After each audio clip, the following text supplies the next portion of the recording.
If you're living paycheck to paycheck and you haven't made an investment in yourself and you don't have money saved up, don't go jumping in head first and buying some land and trying to homestead and or farm, because you will go broke. Hey there folks, this is Josh, Stoney Ridge Farmer. Welcome back to another gorgeous day here in the wintertime on the Stoney Ridge Farm.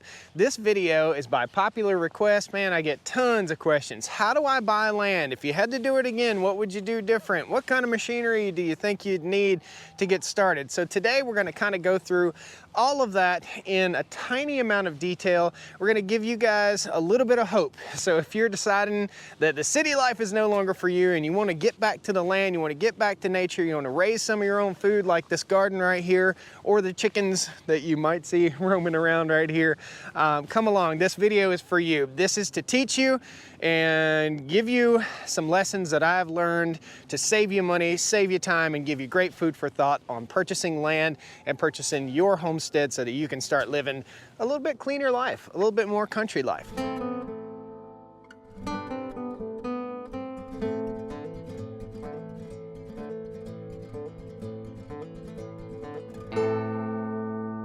Welcome to the Stoney Ridge Farm. If this is your first time here, please pound that like button, jump in, subscribe to the channel. I'd love to have you back.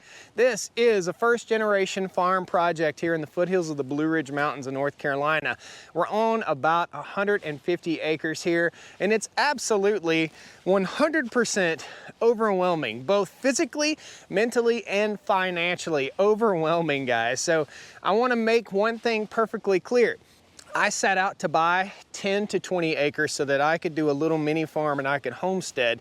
Did I ever think in a million years I'd end up with 150 acres? Well, it could happen to you, okay guys? It totally could happen to you. So what I did, this first piece of land we're standing on right here is 60 acres, and the other piece of land that's over there across the farm is 90 acres. When I bought this property, it was overgrown in brush and small trees about this big to about that big, and it was just too much for me to mow. So what I want to give you, the food for thought that I want to give you here is, how do you find land?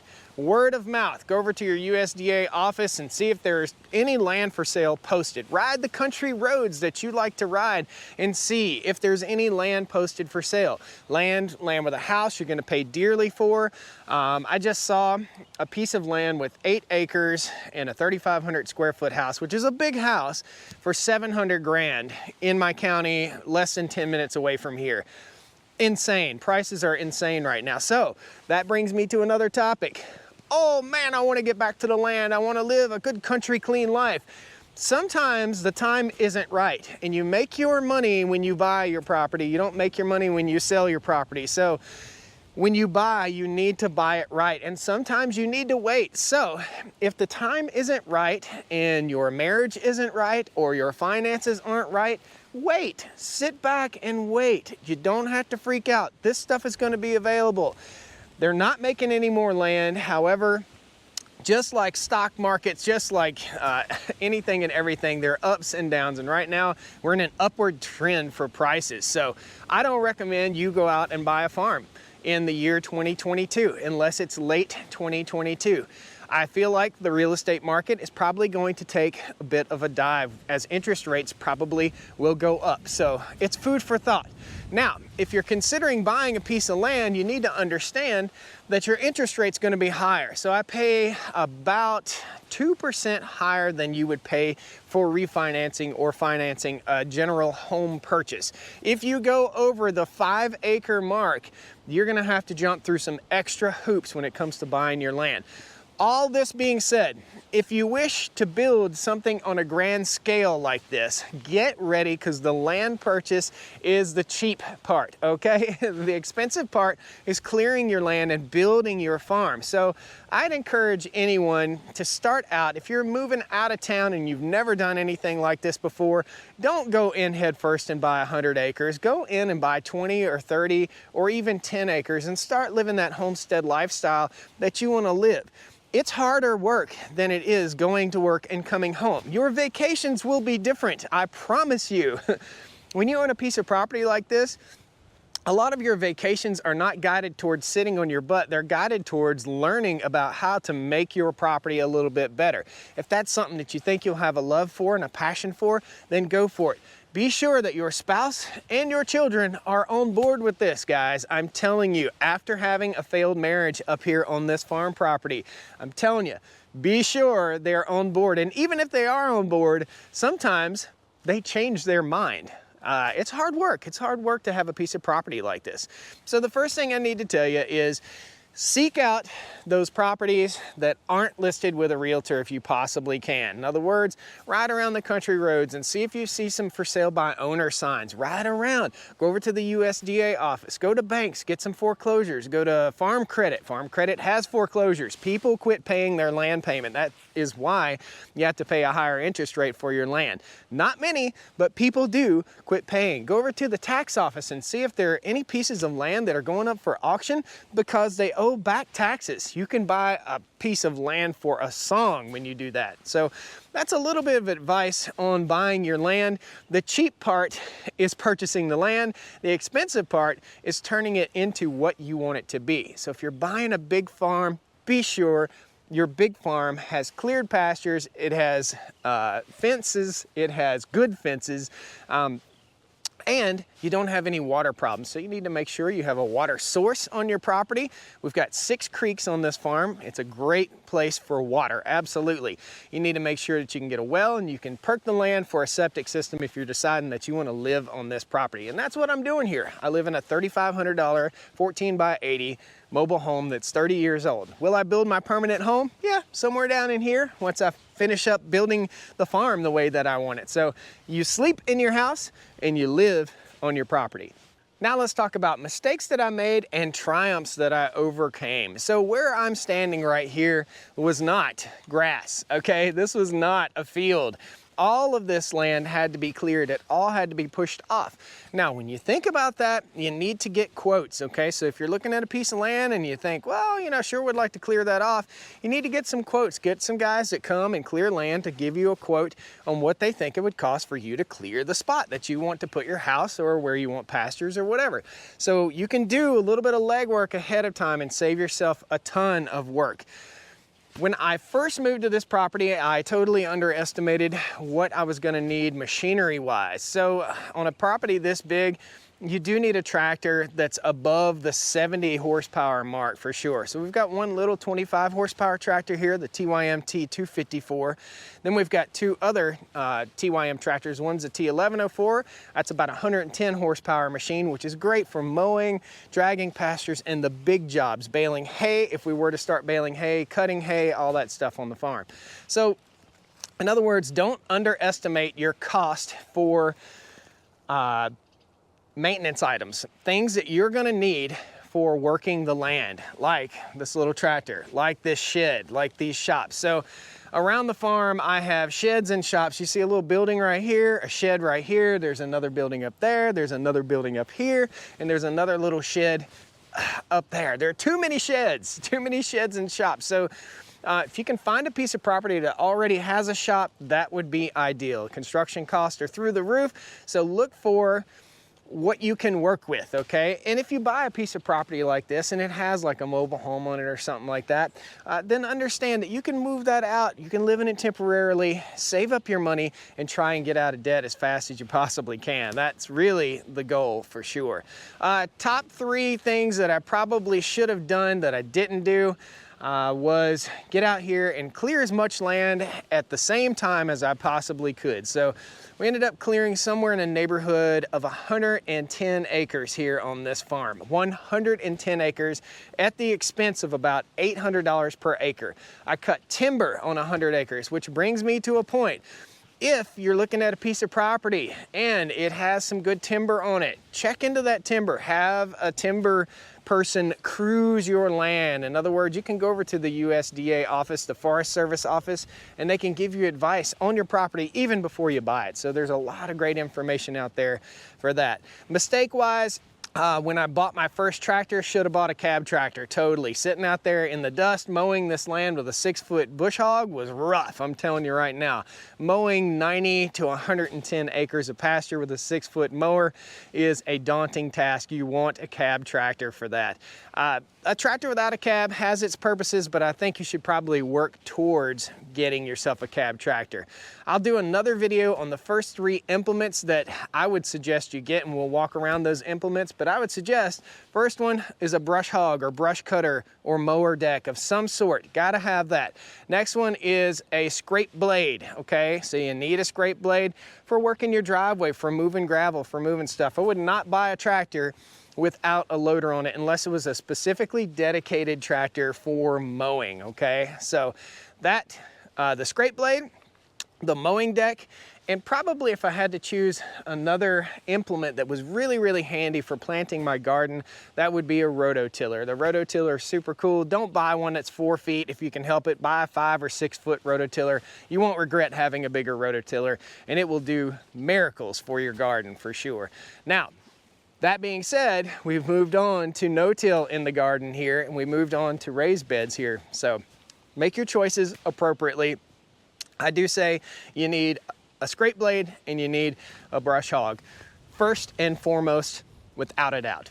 So think about sheds, think about shops, think about the added expense that everything else is gonna cost, your ancillary costs. So you're gonna have to put about 25% down when you go to buy a piece of land. That's quite a pill to swallow, 25,000 bucks on 100 grand. Typically, if you're buying a piece of property like this, you're probably gonna spend close to $500,000 bucks. That's a lot of down payment, so you need to think about that. Don't overdo it, I guess, is my biggest lesson. One person in 150 acres, I'm constantly behind. I'm constantly being drugged this way and drugged that way, and it's leaching money out all the time. Now, will the farm earn money? Yes, but you don't expect to buy a piece of property, move some cows on here, and that you're gonna make a profit within the first 5 years. You're probably not, because you have to amass all of this stuff in order to keep the property up. You have to build your fences, or you have to make your current fences livable. Guys, a good perimeter fence is the best insurance ever. What I did is I totally screwed up when I moved to the property here. Did not have perimeter fences in place. Basically had the goats on the back of the truck before I even had any fences up. Not smart, and a lot of people do that. They get really excited. They go get some pigs, they go get some goats. They get those small animals that they feel like that they can contain with this Premier One fencing, and I'm telling you, goats are suicide committers. They're always trying to hurt themselves or kill themselves. There's always something going on there. So I say get yourself some goats, but have your fences in place first, guys. That's a mistake that I made here on the Stoney Ridge Farm, is I had no fences in place and no water system in place, and I'm still living through the woes of no water system. Although we have tons of creeks here on the farm, again, 6 creeks on the property, the cows don't go in the creek. They never go in the creek. They never see the watershed. They stay out of the creeks and out of the ponds. So every bit of the water that gets to the cows is either pumped from a well, that's a solar well up here, or siphoned from a pond or a creek, okay? So again, you got to think water, water, water. Will water impede where I want to build? You got to think, where do I want to build? When you come and look at your new piece of property, you're going to walk around and you're moving out of town and you lived on 1/3 of an acre, and you walk around here and you can see all this land,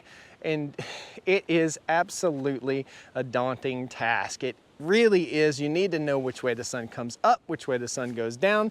That's why I suggest if you're going to buy a piece of property like this, you need to go ahead and just do a temporary home. Whether it's a tiny home, whether it's pulling a camper up to a rural property and staying there on the weekends, you need to know the lay of the land, and it just simply takes time to learn the lay of the land and how you want it to be. You've got a blank slate to start with. It's an expensive way to do it. However, you can build your dream the way you want to build it.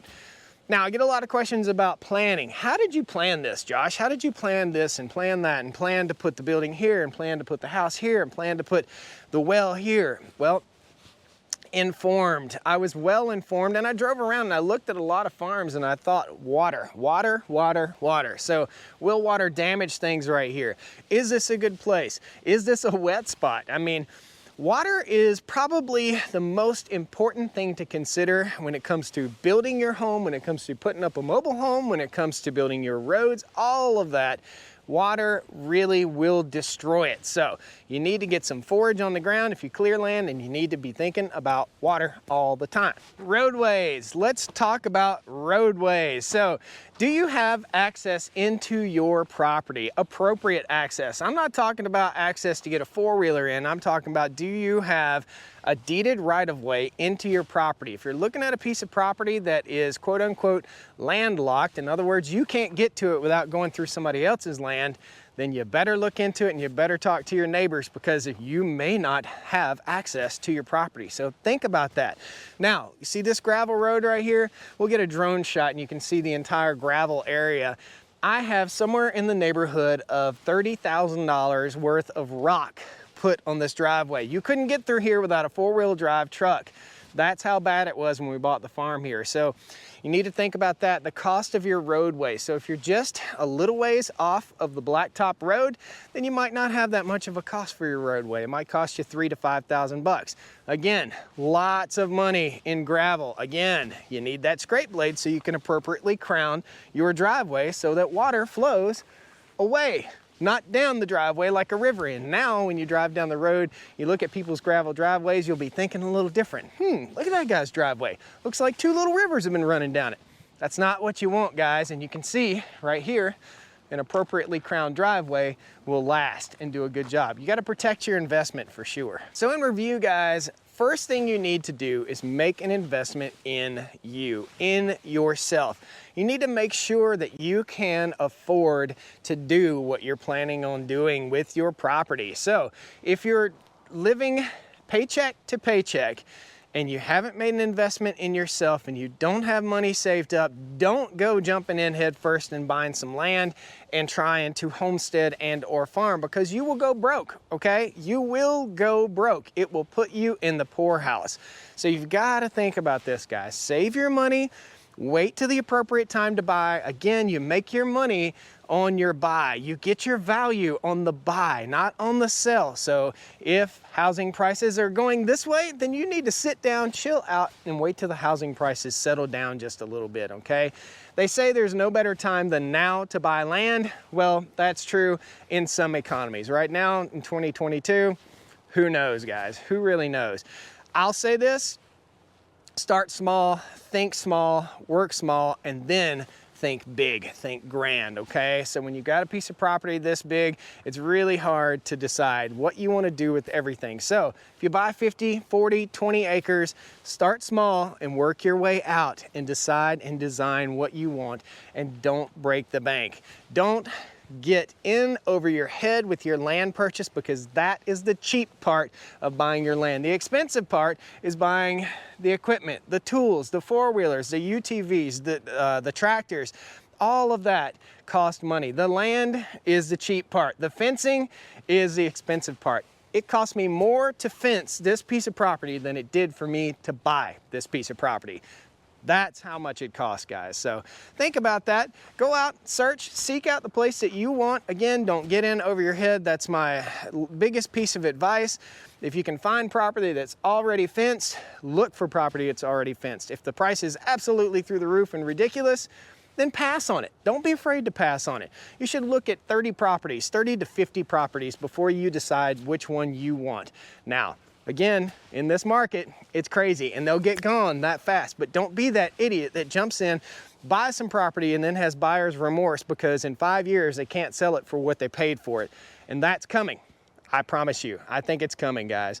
So anyway, I hope you guys enjoyed this little bit of food for thought. If you're considering buying a piece of property, don't get in over your head. You're gonna have to have some infrastructure and some tractors.